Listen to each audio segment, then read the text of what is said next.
2023년 3월입니다. 오늘이 3일절이죠.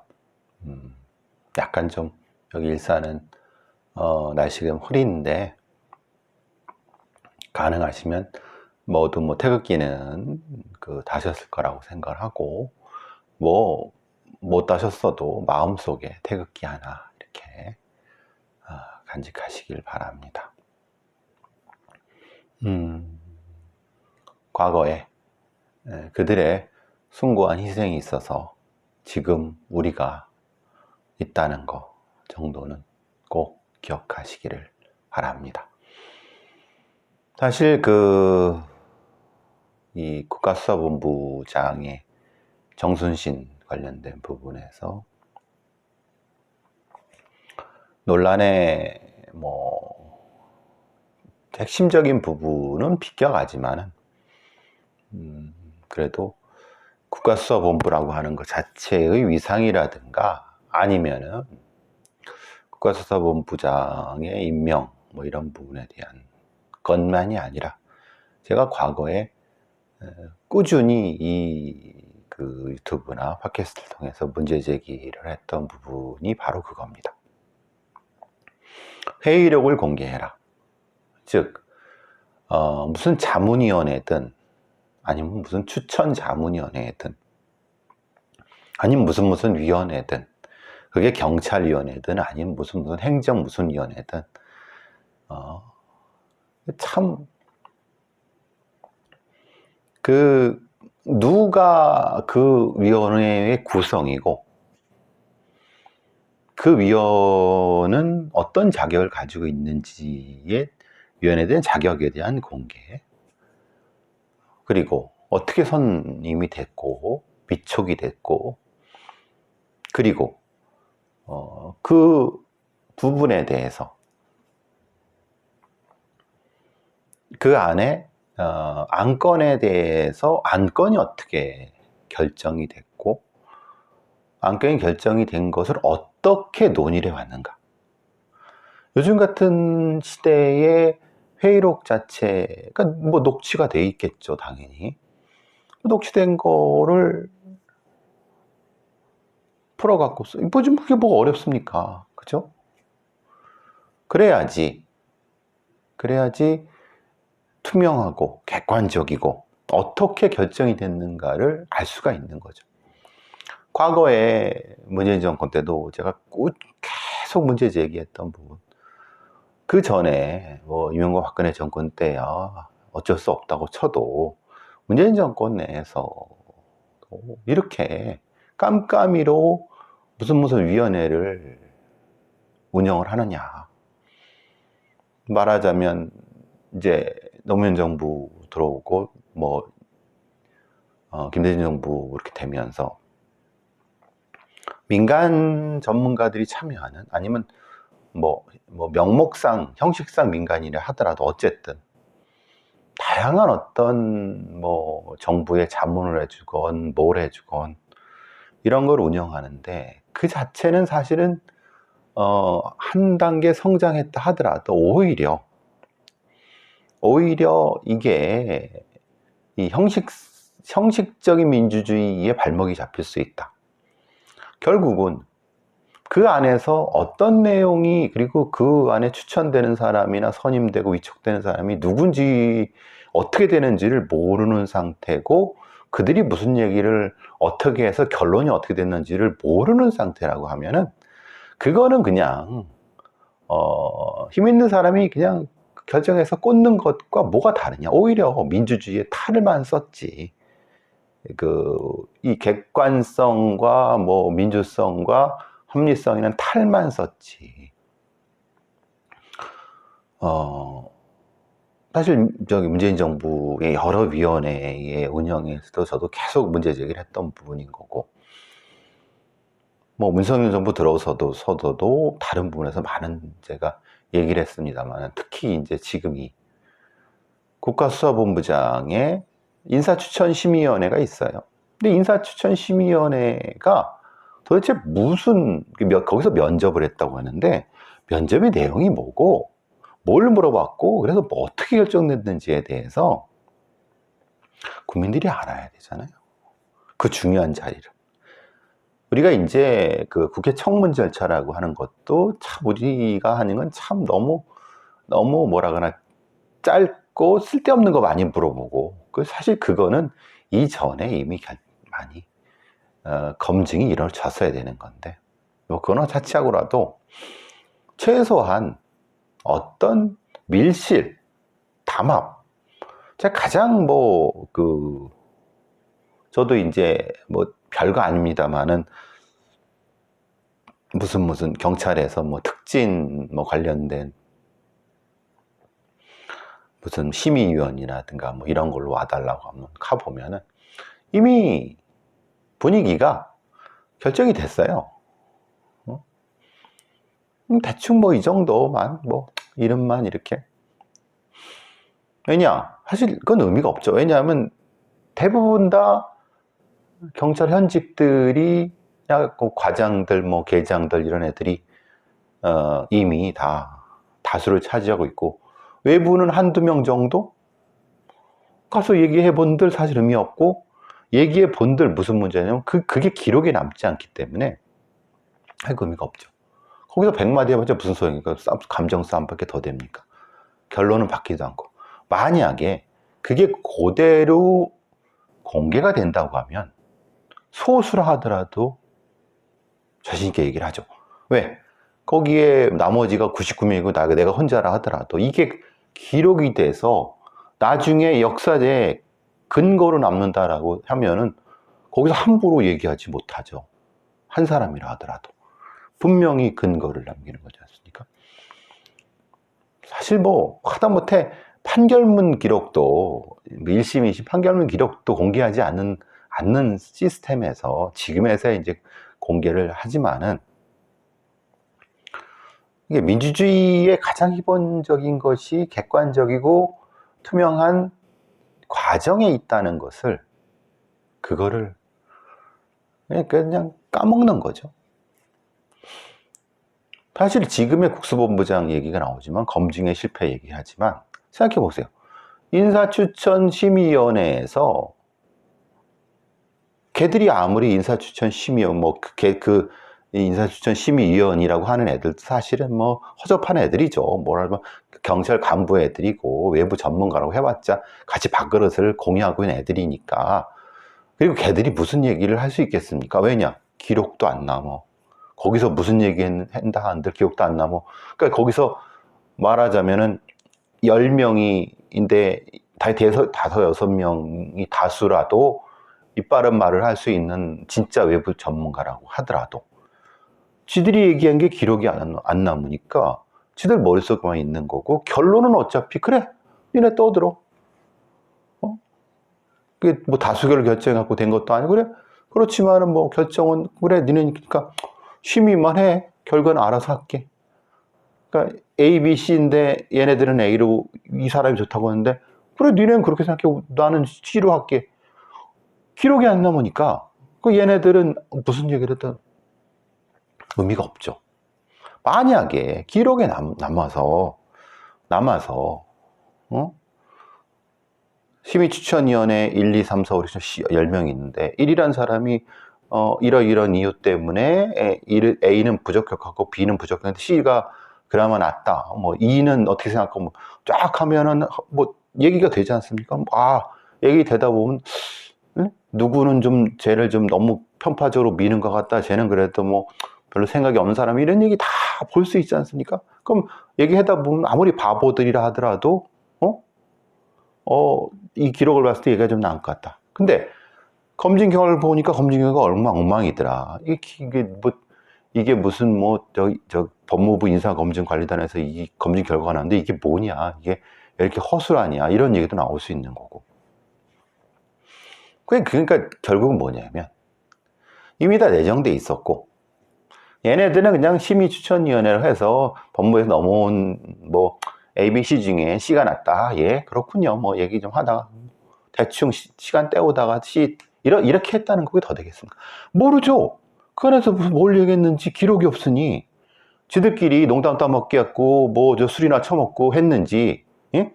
아니면 거기서 뭐 고스톱을 쳤는지 어떻게 합니까, 그게? 모르는 얘기지 않습니까? 만약에 기록이 있다면 내가 이런 얘기를 함부로 하면 안 되죠. 기록이 있는데. 근데 기록이 없으니까 지들이 거기서 뭐 저기 짝짝꿍을 했던 손뼉을 쳤던 어떻게 알겠습니까? 이게 바로 문제. 그러니까 뭐 인사 후보 추천 심의원의 결과를 받아서 경찰청장이 예? 뭐 윤선신을 뭐 이렇게 윤선신을 이렇게 했다 이렇게 한 거죠.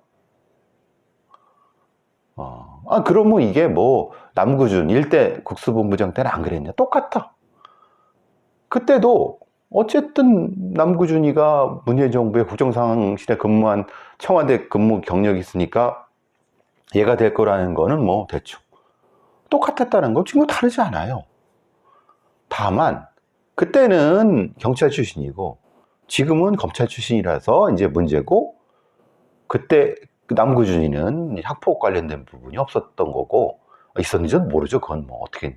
근데 윤선선이는 있었으니까 사실 그 부분은 심각한 부분이니까. 근데 어쨌든 과정은 남구준 때나 지금은 별 차이 없다는 거죠. 내리꽂 놓는 거는, 즉 이런 형식적인 면접의 결과도 공개되지 않는 형식적 절차뿐으로 인사를 하는 경우를 그렇게 문재인 때나 지금은 똑같이 하기 때문에 이 사람들의 어떤 객관성, 독립성이 지켜지리라는 걸 아무도 생각하지 않습니다. 사실 국수본부장은 차관복급이고 3만 명의 수사 인력을 지휘하고 대공수사권까지 가져오는, 그런데 이 국수본부장이라고 하는 자리는 그냥 이런 식으로 누구한테 꼬침을 당해서 다수의 검증을 받지도 않고, 그럼 당연히 꽂아준 사람 편에 쓰겠죠. 이게 무슨 객관적입니까? 문재인 때도 똑같이 그런 짓을 했으니까 윤석열 때도 똑같이 되는 거죠. 이게 참 이거는 보수 진보의 문제가 아니라 시스템에 심각한 결함이 있는 겁니다. 그렇다고 해서 한동훈이가 무슨 구조적 결함은 그냥 개소리고, 지가 그 법무부의 인사검증단에서 제대로 검증하지 않은 거고, 사실은 인사검증단에서 이 부분을 가져왔지만 경향신문에 난 내용인데, 법무부 인사정보관리단, 인사정보단에 도대체 뭘 하는지에 대해서 아무것도 알려주지 않는다. 형식적인 그냥 대통령실로부터 공직 후보자의 인사검증을 받아서 청렴도, 도덕성, 적격 여부를 판단해서 그냥 최종 결과만 송부한다라고 하는 겁니다. 그러니까 그게 그 안에서 도대체 어떤 방식으로 어떻게 했는지에 대한 것을 알려줄 수 없다는 거예요. 알려줄 수 없다는 것은 지들 마음대로 해야겠다는 거죠. 아니, 국가의 공무원이 국가의 세금으로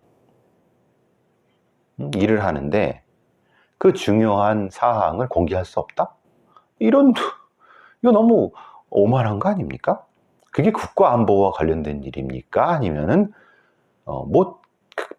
큰 문제가 됩니까? 아니, 인사 프로세스를 예를 들면 거죠. 내가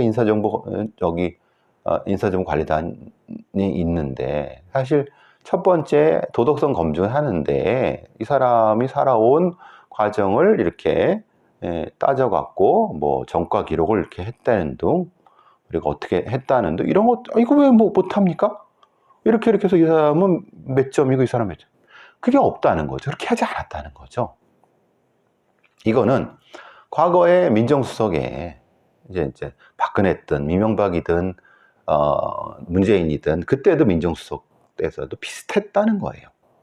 즉 말하자면 분명히 근데 그때도 그렇게 했겠죠. 뭔가 되게 다양한 걸 가져왔겠죠. 근데 어쨌든 얘는 꽂히네니까 그게 어떻게 나쁘든 뭐든 그건 결정은 어차피 위에 하는 거고, 그냥 점수가 얼마가 되든 공개를 하지 않는 거죠.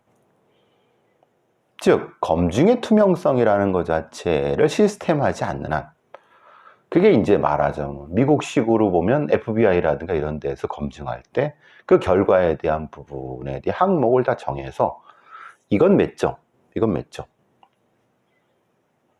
이거 그걸 다 공개하고 이 부분에 대해서 소명할 게 있느냐, 당신 그 소명 자료를 청문회 때 내보내고 이런 방식으로 해야죠. 그러니까 이렇게 하는 것이 관행이 안 되니까 애초에 고위 관료가 되려고 하는 자들이 개인 생활이 엉망인 거고 조심하지 않는 거죠. 어차피 뭐 누구 마음에 들면은 누구한테 꽂히면 되는 거고 아무리 잘해도 안 꽂히면 못한다고 하니까 자기 경력 관리를 안 하는 거죠. 이것을 초임 때부터, 예를 들면 5급 사무관 때부터 아니면 그 이전부터 이렇게 투명하고 깔끔하게 경력 관리가 됐다고 하면은 자연스럽게 그때부터는 관리가 되니까 문제될 게 없어요. 이런 식으로 시스템을 바꿔나가야 된다는 거예요. 지금처럼 개나 소나 너가 와갖고 갑자기 이제 상관 있네 하려고 했는데 사실은 개판으로 살았어. 이건 안 된다는 거예요. 그런 얘기를 많이 합니다. 아니, 저 인간은 능력은 있는데 사실 도덕적인 흠결이 있어. 말도 안 되는 소리입니다. 왜냐? 과거에 이렇게 자신의 능력을 발휘하면서 살아왔다고 하면은, 경력 관리를 지가 하면서 살아왔다고 하면은 당연히 능력이 높은 애가 그 도덕성이나 이런 것도 관리가 됐을 겁니다. 근데 그렇게 되지 않았기 때문에 우연히 어떤 게 능력이 사실은 개판으로 살아왔는데, 근데 우연히 어떤 능력이 뛰어나갖고, 아니 능력도 어떤 언론이라든가 이런 거에서 부풀려져 갖고, 예를 들면 이런 겁니다. 중국에서 도장 깨기가 유행한다고 해요. 도장 깨기가 뭐냐면, 어떤 놈이 이제 이 유명한 중국 무술의 고수라고 하는 애들이, 알려진 애들이 있어요. 장풍도 쏘고 막 진짜 공중부양도 하고 그런 애들이 여러 있다는 거예요. 그러니까 어떤 그 실전 파이터가, 격투기 선수가 저 새끼 저거 가짜인데, 그래서 직접 가서 싸워보면 그냥 진짜 즉사라지게 패죠. 얘는 실전 격투기 하는 애고 걔네들은 그냥 아무것도 아닌 허명이에요. 그냥 가짜예요. 그냥 무슨 장풍을 쏩니까? 무슨 공중부양을 합니까? 무슨 이런 무술을 합니까? 아무것도 아니고 그냥 진짜 사기꾼 새끼들이죠. 뭐 좀 했다 하든 다 그냥 언론이 띄워주고, 아니면 어디 가짜 어떤 특수부대 경력도 다 거짓이고, 무슨 특별한 조직에서 뭘 했다고 하는 그 결과도 다 조작해서 만들어낸 거고, 이런 것들이죠. 즉, 똑같다는 겁니다. 경력을 세탁하고 조작하지 못하게끔 차근차근 해온 애들이라고 하면은, 그런 애들은 당연히 능력이 있는 거예요. 그냥 그 정도의 능력이 있을 수 있는 거죠. 근데 보통 그게 아니라 어떻겠습니까? 그냥 우리나라처럼 아무도 그걸 검증하지 않아. 언론이 띄워주고 무슨 지들끼리 쏙쏙쏙 해갖고, 그러니까 지들끼리, 제가 검사나 경찰 애들이라든가 판사 이런 애들, 아니면 뭔가 이런 애들을 싫어하는 이유가, 무슨 수사를 했다고 하는데 그게 진짜 잘했는지 못했는지를 몰라. 그냥 지들끼리 잘했다고 하니까 잘한 거야. 잘했으니까 쟤는 어떤 수사의 최고 권위자라는 거예요. 지들끼리만 객관적으로 검증되지도 않고 지들끼리만 수석해서. 그게 무슨 전문가입니까? 경찰도 마찬가지죠. 되게 열심히 20년 넘는 살인사건의 최고 베테랑, 무슨 형사 임내, 무슨 최고의 무슨 수사관 임내 하는데, 실제로 까보면은 아무것도 아니야. 그냥 남의 거 뺐거나, 아니면 언론이 만들어주거나, 아니면 대충 그때 고개만 기웃거려 갖고 한 거야. 그리고 승진해 갖고 그거 다 내 거가 된 거야. 개판이죠. 이게 익숙해져 있으니까 그게 되게 능력 있는 것처럼 보이는 거예요. 실제로 능력 있는 걸 차근차근 만들어 갖고 실제 치열한 객관적 검증을 통해서 올라가는 경우와는 큰 차이가 있는 거죠. 그러니까 중국의 그 이상한 장풍 쏘는 애들이 많은 거는 그걸 또 이제 돈벌이를 이용해 갖고 가짜들의 천국이 되는 거죠. 제가 뭐 관련된 거라고 했는데 전 이거 보고 참 놀랐어요. 아시아 경제에서 범인 잡는 심리 분석이라고 해서 대검 심리 분석 실장이라고 한 사람이 거짓말 탐지기 검사, 폴리그래프, 뭐 통합 심리 분석 뭐 이렇게 하고 있어요. 분명히 거짓말 탐지기 검사는요, 일정 부분 그리고 또 상당히 신뢰할 만합니다. 근데 100%는 아니에요. 그런데 왜 그 거짓말 탐지기 검사에 대한 우려라든가 어떤 이 조심이라든가 아니면 이런 것들을 얘기하냐면, 검찰의 과학 수사에 있어서 이 거짓말 탐지기 통합 심리 검사에 대한 부분을 오류되어 있다. 즉 말하자면, 제가 읽어 드릴게요. 검찰의 과학수사는 대검찰청 심리분석실이 컨트롤 타워 역할을 하면서 통합심리분석을 진행하고 있으면서 대검심리분석실은 2015년 9월 국내 최초로 미국 폴리그래프 교육기관 인증을 받았다. 뭐 이것은 APA, 미국 폴리그래프 전 세계 39곳에 불과하다. 이렇게 하고 있습니다. 그러니까 지들이 되게 잘한다는 거예요. 세계적 권위 있는 데에서 인증받고 막 그랬다는 거예요. 경찰은 안 그렇습니까? 경찰도 똑같이 그렇게 이런 얘기를 합니다. 그런데 잘 생각해 보시면 하는 사건이 다 성공할 수는 없어요. 그러니까 이걸 했는데 어떤 케이스에서는 오류가 생겼는데 그 오류의 정도는 얼마고, 저걸 했는데 사실은 이것은 검사 불능으로 나왔고 검사 가능으로 나왔지만 이것은 어떤, 이런 데이터를 축적해내야 된다는 거예요. 즉 말하자면은 얘들이 말하는 거, 즉 경찰이나 검찰이나 수사하는 애들이 항상 얘기하는 거, 또 뭐 그 판사 애들도 마찬가지인데, 뭔가 지들이 자격을 가지고 있고 인증도 받고 뭐가 되게 잘해. 그래, 잘해, 좋아. 그러면은 니들이 검사한 모든 데이터를 객관적인 제3의 기관에 의해서 검증을 받아야 된다. 객관적으로. 그걸 안 하고 우리는 이렇게 인증을 받았어. 우리가 하는 거는 다 오라. 그래서 법원에 갔더니 이거 유죄 받았어. 이거 유죄 받았어. 그럼 유죄 받지 않은 건 어떻게 돼요? 그리고 검사하다가 오류가 나거나 아니면 안 된 거는 뭐가 있어요? 전체 이 기계의 한 어떤 케이스에서 그게 필요하다는 거예요.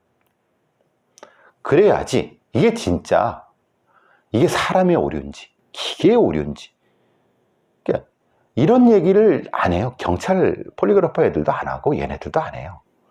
왜? 데이터가 없으니까. 아니, 모으려고 하지 않으니까. 그러니까 이런 거죠. 자기들이 잘 되고 유죄받고 좋은 거는 막 선전을 해요.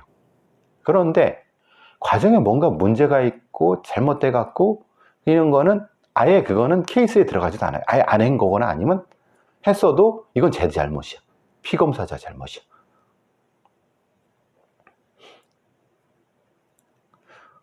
그러니까 뭔지는 알겠어. 그래, 검찰이든 경찰이든 수사기관의 어떤 과학수사 능력을 띄워주려고 하는 그 마음을 알겠어. 근데 이게 언론이 이렇게 띄워주고 부풀려주고 하고 그런다고 해서 띄워줄 수 있는 게 아니야. 객관성과 합리성과 과학성이라고 하는 것은 엄격한 데이터에 의해서 입증되는 거지, 언론에 노출해 갖고 막 하는 거, 판사들이 그 뭣도 모르는 애들이 이렇게 유죄한 거, 이런 거 가지고 되는 건 아니에요. 참 답답해 얘기인데 이런 거를 제대로 지적해 주는 사람도 없죠. 어쨌든 다시 뭐 국수본 넘어가서 뭐 어쨌든 국수본이든 인사검증이든 이게 하나의 우리 사회의 큰 맥락이에요. 투명하지 않아요. 검증 받으려고 그러지도 않아요. 두려운가요? 뭐가 두려워요? 그리고 당연히 해야 돼요. 국민의 세금을 써갖고 하는 건데, 그걸 안 하면 어떻게 하겠다는 거예요. 되게 답답한 인간들.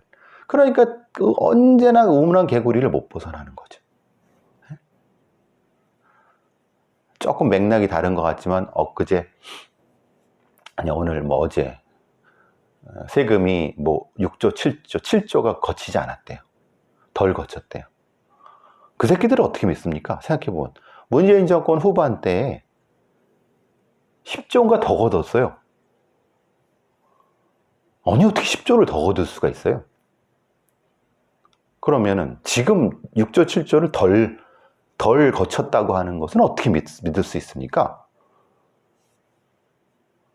즉, 객관적인 세수 통계에 대한 거를 공개하지도 않고 지들끼리 짬짬이 하고 그러니까 얘들을 못 믿어요. 그럼 도대체 정확한 데이터, 그럼 국가는 어떻게 운영해야 됩니까? 이런 나쁜 놈들, 국민을 속이는 세무 공무, 말하자면 이른바 재무, 기획재정, 목표라고 하죠. 이런 애들. 저는 지금 제가 말씀드린 동일하다고 생각합니다.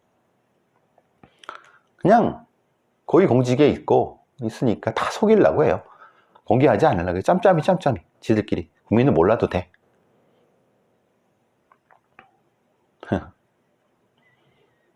마지막으로 경찰청에서 국토부랑 공조로 주택, 중고차, 미기용 가짜 매물 특별 단속을 한다고 합니다. 제가 가장 극혐하는 것이 경찰이나 아니면 이런 애들이 한 달, 2달 해놓고 특별 단속 기간을 설정해서 막 둘겨 잡는 거예요. 주폭 단속 기간 한 달, 무슨 민생범죄 단속 기간 몇 주. 좋아요. 그래요. 본청에서는 수사국장을 팀장으로 전담팀을 해갖고 경찰 관서에서 전담수사팀을 구성하고 입체적 실적 단속을 해서 민생정보 첩보 수집도 명행할 거예요. 그러면 그 전담수사팀은 어디 하늘에 떨어진답니까? 걔네들도 해던 애들이에요. 다른 수사. 그럼 다른 수사는 어떻게 해요? 그 해던 수사는? 그건 놔고 지금 했던 건 뒤로 가는 거죠. 이걸 해야 돼. 하다가 흐지부지하면 이것도 안 되고 또 이거 다시. 그러니까 이 웃긴 놈들이네. 제가 가장 극혐하는 게 이런 거예요. 아니, 경찰 수사라든가 아니면 이런 국가의 행정이라는 것은 1년 단위, 2년 단위, 3년 단위 단위가 있고 거기에 따라 꾸준히 진행하는 어떤 계획에 따라서 하는 거고, 특별하게 무슨 일이 벌어졌을 때, 아주 돌발적으로 벌어졌을 때 다른 어떤 부분에 대한 거를 할 수는 있어요. 근데 이게 너무 잦아. 늘 특별 단속이야. 그건 뭐냐면 그 전문성도 없고 사실은 보여주기라는 거예요. 이 웃긴 놈들이에요.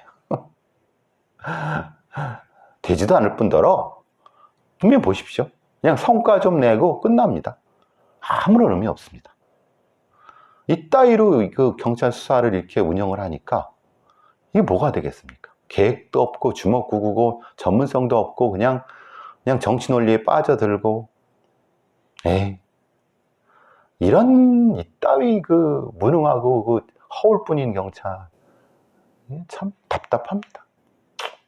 하여튼 그렇습니다.